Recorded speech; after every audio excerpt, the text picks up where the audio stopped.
സ്വർണത്തിന്റെ 2 ദിവസത്തെ വിലക്കയറ്റം നിക്ഷേപകർ അടുത്തതൊഴികെയുള്ള കാര്യങ്ങൾക്കായി തയ്യാറെടുക്കുന്നു.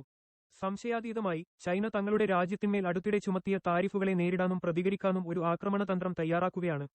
കഴിഞ്ഞ 2 വ്യാപാര ദിനങ്ങളിൽ സ്വർണ്ണ ഫ്യൂച്ചറുകൾ ഏകദേശം $200 നേടി. ഇന്നലെ $101.50 പ്രൈസ് അഡ്വാൻസ്, ഇന്ന് അധികമായി $94.40. നിലവിൽ ജൂണിലെ സ്വർണം മറ്റൊരു എക്കാലത്തെയും റെക്കോർഡ് ഉയരത്തിലെത്തി $3195. പുതിയ എക്കാലത്തെയും റെക്കോർഡ് ക്ലോസിംഗ് വിലയായ $3194.40. ഏപ്രിൽ 2 ബുധനാഴ്ച മുൻ എക്കാലത്തെയും റെക്കോർഡ് ക്ലോസിംഗ് വിലയായ $3190.20 എത്തിയതിനുശേഷം ഏപ്രിൽ 3 വ്യാഴാഴ്ച സ്വർണ്ണ ഫ്യൂച്ചറുകൾ $3196.60 ആരംഭിച്ചു. എന്നിരുന്നാലും ഇത് കുത്തനെയുള്ളതും ക്രൂരവുമായ വില തിരുത്തലിന്റെ തുടക്കവും അടയാളപ്പെടുത്തി. അതിൽ സ്വർണം ഏപ്രിൽ 7 തിങ്കളാഴ്ച $134.50 കുറയും.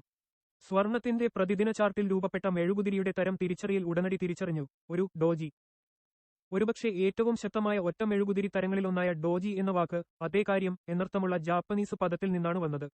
ഒരു സെഷൻ ഈ സാഹചര്യത്തിൽ ഒരു പ്രതിദിന ചാർട്ട് ഒരേ വിലയിൽ തുറക്കുകയും അടയ്ക്കുകയും ചെയ്യുമ്പോൾ അല്ലെങ്കിൽ 2 ടിക്കുകൾ അകലുമ്പോൾ ഒരു ഡോജി സൃഷ്ടിക്കപ്പെടുന്നു. ഈസ്റ്റേൺ മാർക്കറ്റ് ടെക്നീഷ്യനെ സംബന്ധിച്ചിടത്തോളം ഡോജി മെഴുകുതിരി വിപണി വിവേചനത്തെ സൂചിപ്പിക്കുന്നു, വാങ്ങുന്നവരും വിൽക്കുന്നവരും തമ്മിലുള്ള സന്തുലിതാവസ്ഥ.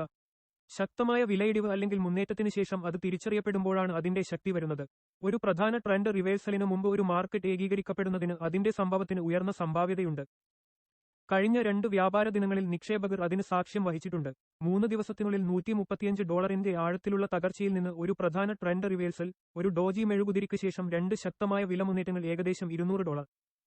നിക്ഷേപകരും വിപണി പങ്കാളികളും ട്രേഡിംഗ് പങ്കാളികൾക്ക് താരിഫ് ചുമത്തുന്നതിനുള്ള സമീപകാല നയ പുനരവലോകനത്തെ ട്രംപ് പ്രോസസ്സ് ചെയ്യുന്നത് തുടരുന്നതിനാലാണ് സ്വർണ്ണ വിലയിൽ സമീപകാല വർധനവുണ്ടായത്. തുടർന്ന് ബുധനാഴ്ച ട്രംപ് 90 ദിവസത്തെ താൽക്കാലികമായി നിർത്തുകയും പുതിയ താരിഫുകളിൽ രാജ്യത്തിനെതിരെ പ്രതികാരം ചെയ്യാത്ത US വ്യാപാര പങ്കാളികൾക്ക് പരസ്പര നികുതി കുറക്കുകയും ചെയ്തു. എന്നിരുന്നാലും ട്രംപ് ചൈനയുടെ താരിഫ് ലെവൽ 125% വർദ്ധിപ്പിച്ചു. ഇത് മൊത്തം 145%, കാരണം നേരത്തെ ട്രംപ് ചുമത്തിയ 20% നിരക്ക്.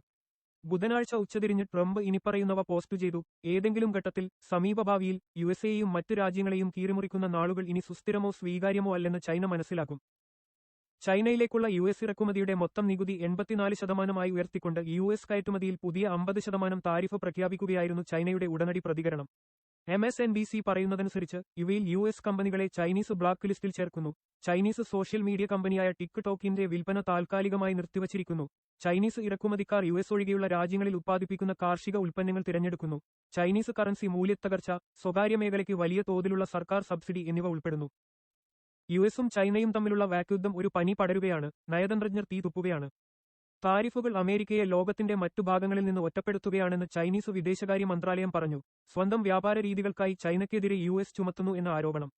ഇന്ത്യയിലെ ചൈനീസ് എംബസിയുടെ വക്താവ് യൂജിൻ ട്രംപിന്റെ ഒരു ക്ലിപ്പ് പോസ്റ്റ് ചെയ്തു. അതിൽ പ്രസിഡന്റ് പറയുന്നു: ഈ രാജ്യങ്ങൾ ഞങ്ങളെ വിളിക്കുന്നു, എന്റെ കഴുതയെ ചുംബിക്കുന്നു, അവർ ഒരു കരാറുണ്ടാക്കാൻ മരിക്കുന്നു.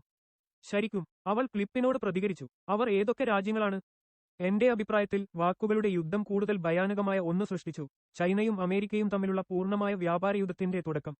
രാഷ്ട്രീയ വാചാടോപമായി തുടങ്ങിയത് രാഷ്ട്രത്തിനോ ആഗോള സമൂഹത്തിനോ അവഗണിക്കാൻ കഴിയാത്ത യഥാർത്ഥ ലോക പ്രത്യാഘാതങ്ങളുള്ള മൂർത്തമായ നയ നടപടികളായി രൂപാന്തരപ്പെട്ടു.